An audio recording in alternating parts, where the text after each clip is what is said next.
Hey guys, how you doing? Just watching Love Never Dies again, and I freaking love it. But hey, I love the Phantom and Christine. In fact, I love dysfunctional relationships. Actually, come to think of it, that's probably one of the reasons why I love Tim Burton movies. Instead of the, happily ever after, perfect couple, attractive couple that we always get, we get the weirdest, the quirkiest, and to be honest, some of the most romantic couples ever.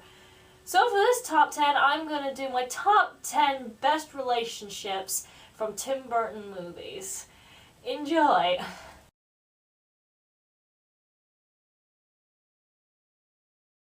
Okay, so for this top 10, we're going to be looking at best relationships in Tim Burton films. Now, obviously, all of them are not exactly going to be romantic, but some of them may not even be like couples or anything. But these are probably the best interesting couples that I have seen in his movies. Now again, this is personal opinion, all based. So if you have another couple that wasn't mentioned on this list, let me know. I'm really interested in what you guys think. But anyway, let's go on and enjoy the video.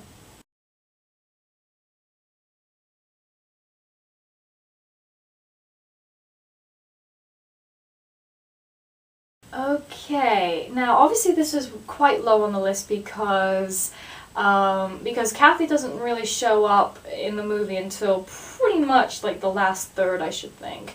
But to be honest, both, I think maybe because it is based on a true story, and I think what was nice about their relationship was that for all the weirdness that goes on in Ed Wood and, the craziness that goes on, I think there was a lot of, their scenes were sort of kind of toned down, like they were the quiet bits. The only other quiet bits are, of course, Ed and Bela Lugosi, obviously.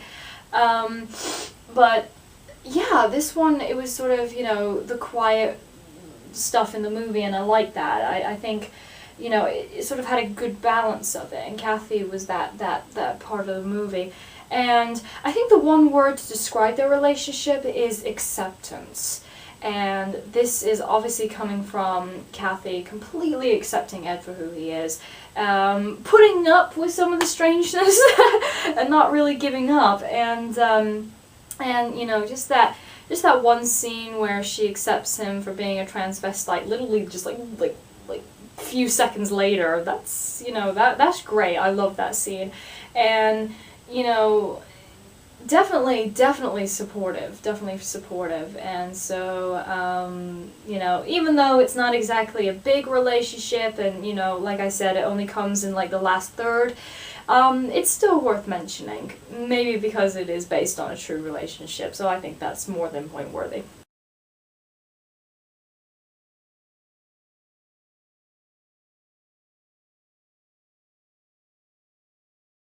Ooh, well, talk about an odd couple from a reality story as well. Well, that was the thing that I was always intrigued by, was that obviously I heard the story before going in, and I heard, that it was based on a true story, that Walter Keane took credit for Margaret's work, and and everything. And what made it even stranger for me was that they were a married couple. And so obviously that rings a lot of questions in your head going, why did she do that? Why did she do that? Why did she stay with him? And I think the way that they tackled this relationship was just fascinating, because you're just thinking, how does it work? And when was the moment that she finally just sort of lost respect for him and just left? Ish, but surprisingly, and this goes to both Amy and Christoph's performances. They're great performances in this movie. They're both wonderful. Where I can sort of understand why Margaret fell for Walter. He is very charming, he is very charismatic. He knows how to sort of sway people, hence why he's such a good businessman. So that's what I always got behind it. And so with the early scenes, you know, knowing what was sort of going to happen in later in the film, you know, it was sort of like, yeah, why did she marry him in the first place? And then I sort of saw it, you know, and that sort of opinion that, you know, he always sort of almost sort of seduces her to keep going. And, you know, so I don't really see her as, I don't see her as, you know, a stupid character or something. You know, he's just very charming, and, like, you know, and that's great. And you know, it's like that sort of scheming kind of, you know, because I never saw Margaret as a victim in the movie, and I think that was what they were trying to aim for. I never saw her as just that. Sure, a lot of bad stuff happened to her, of course, but, you know, you still feel that, yeah, she still does take the blame for it, and, you know, and it was very interesting. I think, considering that it was based on a true marriage and a true relationship, I think it was quite hard to make it right, and make it believable on screen. But damn, did they do a good job. Man, they did a really good job.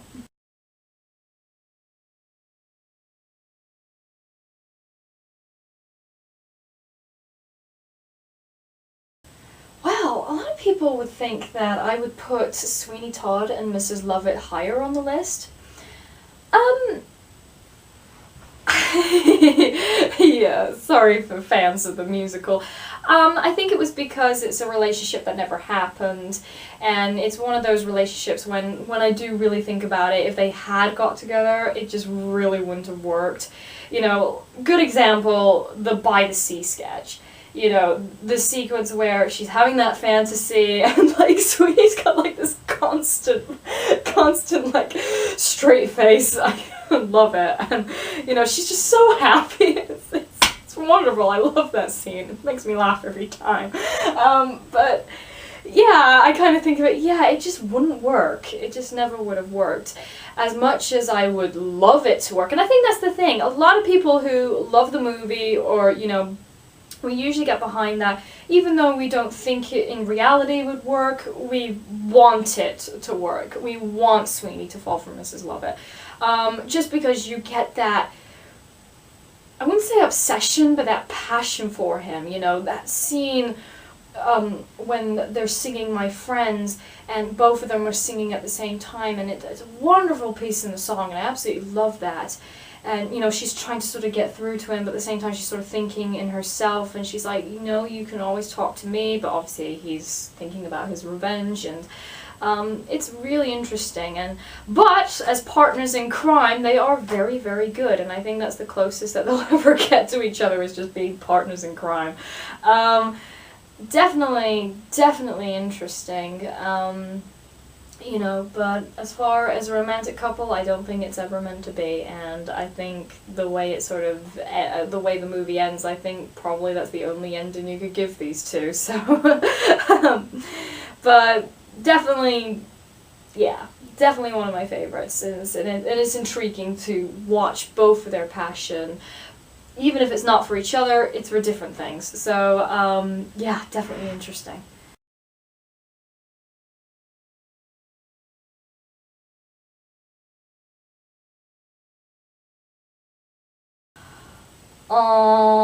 Yeah. Like I said from my Big Fish review, I first watched this movie before I even knew who Tim Burton was. And I was so invested from beginning to end, mainly because I really had no idea what kind of film I was going in for. And even if you knew kind of what you were going in for, you'd still be surprised, and that's what's great about it. I think that's what's surprising about every Tim Burton movie. There's always this element of surprise. And oh, Edward and Sandra, I love these two. I think mainly because the circus story is probably my favorite, and I think the reason why a lot of people gravitate towards these two is, well, Edward's determination. I mean, yeah, like the stuff that he goes through to just meet her and find out information about her is pretty cool. And, you know, that sort of, like I said, determination is just like, don't worry, you got a few months, don't worry, you'll see her, and just, I love seeing that. And who can forget that wonderful scene with the daffodils? Love it. You know, everyone remembers that scene. It's probably the one that people mostly remember from that movie, for a good reason. I mean, what girl doesn't want to feel to their favorite flowers as they open a window? Oh, God. I also love Sandra's character. Now, this is mainly coming from, you know, Alison, I can't remember her last name, but who played the young Sandra. She was really good.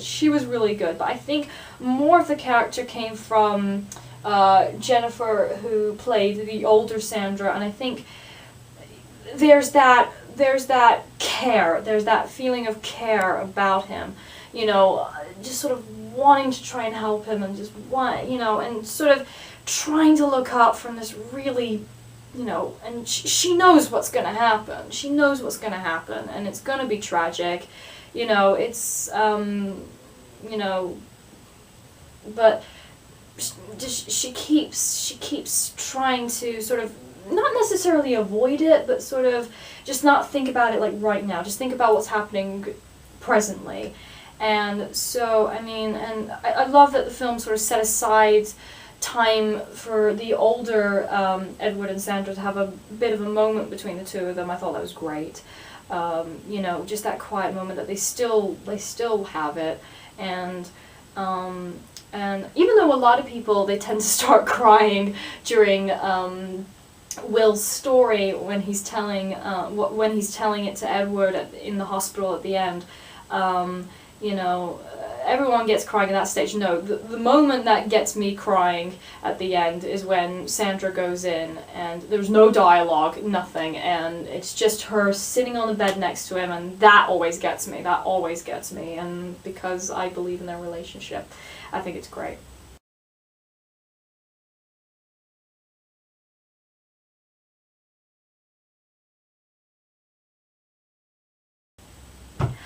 Oh yeah, who does not like Jack and Sally? I know a lot of people, and you know, I think I've seen some people who are obsessed with Jack and Sally. Now, I love Nightmare Before Christmas, I love these two characters, but I sort of wonder why we like the relationship.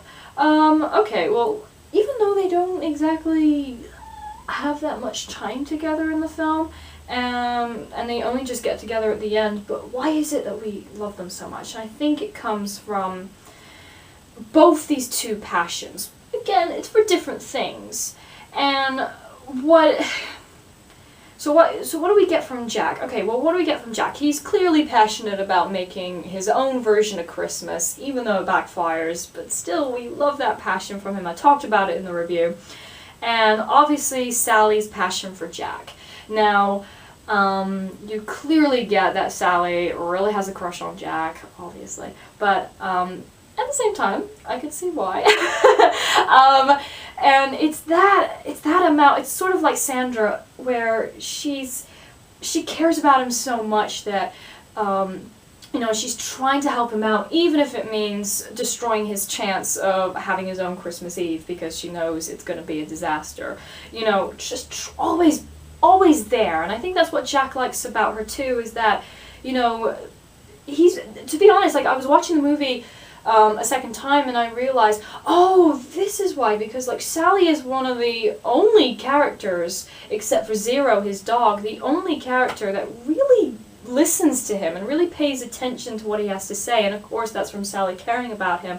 And so, you know, it's sort of like they feel comfortable with each other. And so that scene, so, you know, Sally has a good enough reason to say, yeah, I understand what you're going through, when she listens to him, you know, talking about how he wants things different, you know. And so there's that strange connection, even though they're not talking to each other, they both, you know, Sally really listens to him, and I think that's great. And I think the fact that they do get together at the end, it's a very happy moment, and I think it's, even though, some things don't work out, in this case it was Jack's Christmas, he does end up getting Sally, and I think she's the perfect girlfriend for him. So it's a happy ending after all.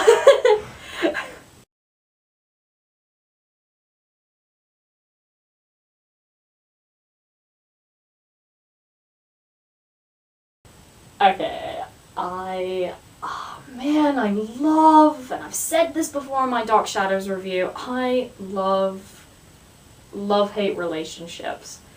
Love watching it. Mainly because it's funny to watch. Now, I'm not talking, well, it depends on how you do it.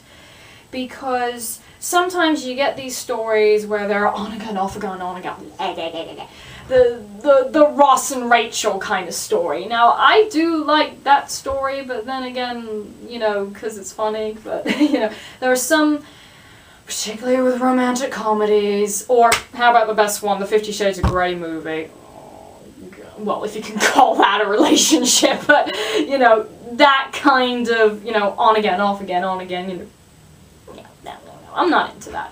But the thing about Barnabas and Angelique is that they have these feelings at the same time, and that's what's funny. There's this weird vibe that you get when these two are in the same room together, and I love the scenes where they're both in a room together. It's just fantastic. Again, I love these two characters separately, but man, when they are together, I always find that, I think they're the scenes that I rewatch over and over again, but I love it. It's great. I just laugh every time, and yeah, I just love it. I don't know, that's probably personal opinion, but man, they're just so great. People are probably going to ask me, well, what about Barnabas and Victoria? Sure, I love their relationship too, and, I get, the fact that, they're different people, but they're the same spirit, and so, I liked that whole thing. They definitely had chemistry, but, I think just from the absolute humor and the weird vibe that Angelique and Barnabas have is just incredible, and I love watching that,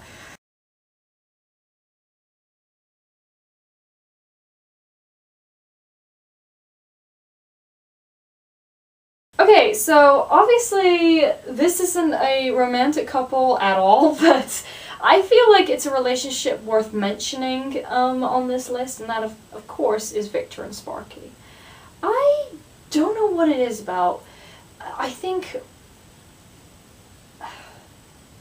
again, a lot of people consider, particularly when they have a pet, when they were a child, it is pretty much their first experience with that kind of, sort of, that emotion of caring about something, and, in this case, your pet.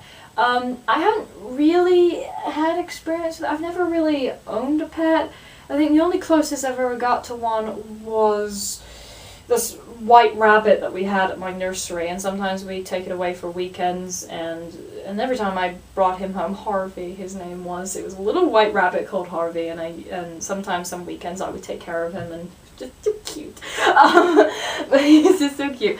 But yeah, so I sort of had a little bit, but man, I think knowing this kind of relationship, I think this comes from my grandfather, because my grandfather loved dogs. I mean, he was obsessed with dogs, and and you can clearly see, that affection he has for them. And so when I sort of see Frank and Weenie, that's what I get. I sort of see my grandfather as what he would be like as a little boy and his pet dog. And so, and Victor and Sparky, I mean, just the fact that Victor is, wants him back so badly that he resurrects him from the dead, I mean, that shows how much he cares about him. And, Sparky, well, he's a dog, I mean, he loves his owner, anyway, and I love the stop motion animation on him. It's wonderful, and I love, how can you not like him? He's just so cute. But yeah, it's the fact that both of them help each other out, and the sort of moments, you know, the quiet moments. Again, it's sort of like Ed and Cathy from Ed Wood, you know, they just have that quiet moments, you know, after the big climax and all the monsters come out and everything. And then suddenly Victor's in the cemetery and he sees Sparky at his tombstone, and they just have that little quiet moment when all this chaotic stuff's going around. It's sort of like, yeah, this is where the heart of the movie is, and it clearly shows. And you know, it's nice. It's nice. It's nice.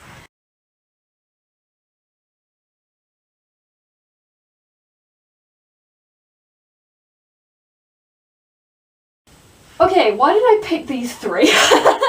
A lot of people prefer either Victor with Emily or Victor with Victoria, but to me, I have no idea who to pick. And I said this in my Quotes Bride review, I really have no idea who to go with. I love both girls, and I can see why Victor's torn between the two of them. It's a love triangle done right, and man, they're hard to write. But man, they all three of them have great characters, and you know, it would have been so easy to make them really horrible people in this sort of situation, but man, they don't. I feel for all three of them, and I feel the situation. That only makes me sort of, you know, that sort of like I have no idea who is Victor gonna choose, if any of them, you know, I don't know. And you know, and you sort of think to yourself, well, yeah, I mean, Emily's a great character, but is it really right for alive to be with the dead? Or, you know, but then again, Victoria's doing all this sort of stuff to help him out, and you know, it's kind of like, I don't know, I really don't know. And so I think it's that idea of, you know, again, love triangle stories are very, very hard to do. And I should know, I've had experience, but, you know, yeah, man, this is a film that does it right, and it's so good, and I love all three characters. You know, clearly both girls care about him. Victor clearly cares about both of them. You know, obviously at the start, you know, he wants to get back to Victoria, but then he finds out, oh, you know what, Emily's not that bad after all. Despite the fact that she's dead, but you know, it's great, and that's the kind of story that, you know, I love about it, and it's what makes it a beautiful and unpredictable film, so I love it.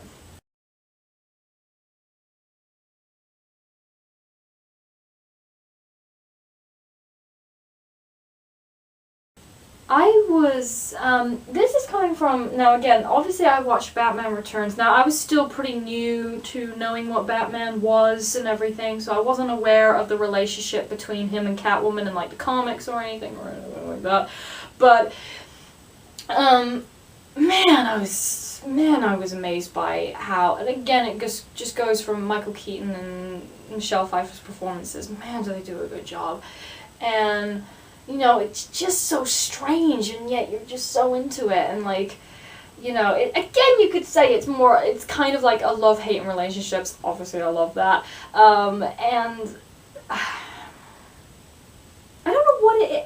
I try to think, I think it's the fact that the idea that they're just so fucked up, and they feel as though they can sort of help each other out in some ways, but actually they feel like, yeah, it's like they're just too late in that process of saving or something. And you know, just the scenes that they have together, it's just great.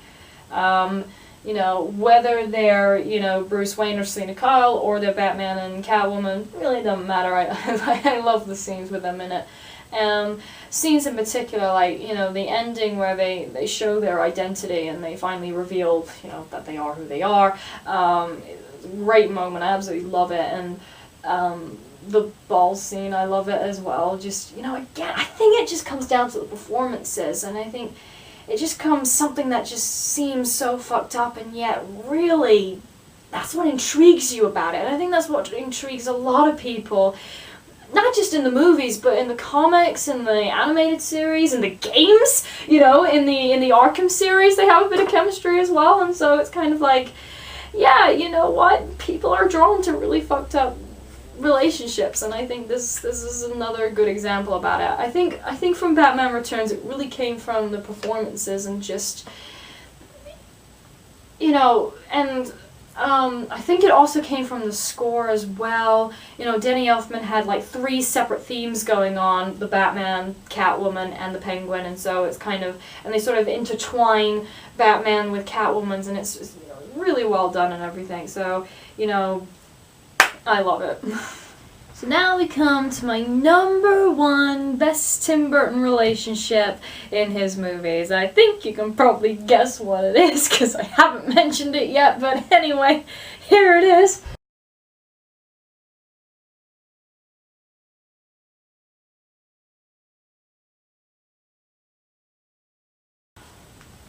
Well, it comes as no surprise. Is it because it's my favourite film? Probably. Is it because Johnny Depp and Winona Ryder were going out at the time? Could be. Surely so's the chemistry on stage. But then again, most actors who but anyway, I'm going off key. Okay, so why is Edward and Kim my favourite relationship?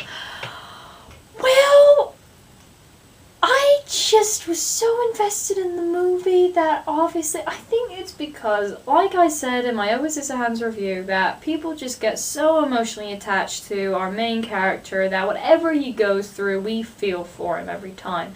And so when the romance gets around, we feel for that too. I think the other reason is the grand gestures. Now this is actually something common in a lot of Tim Burton films when you really think about it. A lot of them do a lot of grand gestures or something like that. But particularly I Was His Hands probably is the best one. I mean, yeah, creating ice sculptures and then making it snow at the same time with a lovely orchestration by Danny Elfman. Yeah, that's pretty nice. But that scene makes me cry. Yeah, I think I'm trying to think of reasons why. It's like one of those things where, you know, you watch the movie and it just speaks for itself. And this is why I usually say that it's probably Tim's most romantic movie ever. Man, I don't know. I think, again, it's just because the film is just so emotional all the way through that, you know, it just gets to us. And I think, you know, and again, I said this in the review that, you know, even though some people may see Kim as just a love interest, I saw her as more of that. I saw her as more someone who, the fact that, you know, because of Edward's character, it makes her change. Because what I loved about it was that even though you sort of knew that they were going to get together at some point in the movie, you had no idea how. Like, how were they going to do that? Because, you know, at the start, you know, she doesn't want anything to do with him. And so, and you sort of think to yourself, yeah, how is that going to work? You know, and that's pretty much how, and I think that's what's great about it. You know, it's very slow developed, and once it happens, it sort of happens in a way that is not happy, but it's, you know, it's so tragic, it's so emotional. It maybe not be the way that you wanted it to, but man, it gets you so emotionally invested. I love it, I love it. Usually I talk to a lot of people, and because it's my favorite movie, sometimes I usually ask, like, yeah, like, what's your favorite scene from that? And they always say, the two main scenes that they always say is the scene where, the snow scene, obviously, with the ice dance, and the scene when Edward finally holds Kim. And I sort of asked them, like, well, why? Why is that fit? I mean, I don't blame you. I mean, I get emotional around those scenes too, but that goes without saying, like, but why those two? And they were just like, I don't know, I really like the romance in this movie, and they get so invested into it. And again, I think it's because you just get so invested into the character, and so when everything goes downhill, when everything, you know, this is the point in the story where everything goes wrong for Edward. Everyone's turning against him, and so that one person that at the start wasn't interested is finally interested, and it's the only glimmer of happiness, if you can call it. You know, I think that's what gets us invested. This is, you know, I love it. I love it, and I think most people would agree it's my number one choice. But hey, I mean, if you have another one, if I hadn't mentioned a couple that I should have mentioned on this list, please tell me. I'm intrigued to know, and why. Like what is it about these couples that enter? But to me, I find that Tim Burton is very good at doing romance, particularly dysfunctional couples. And I think the reason why, and again this probably goes for my number one pick as well, is because the characters are just so, identifiable.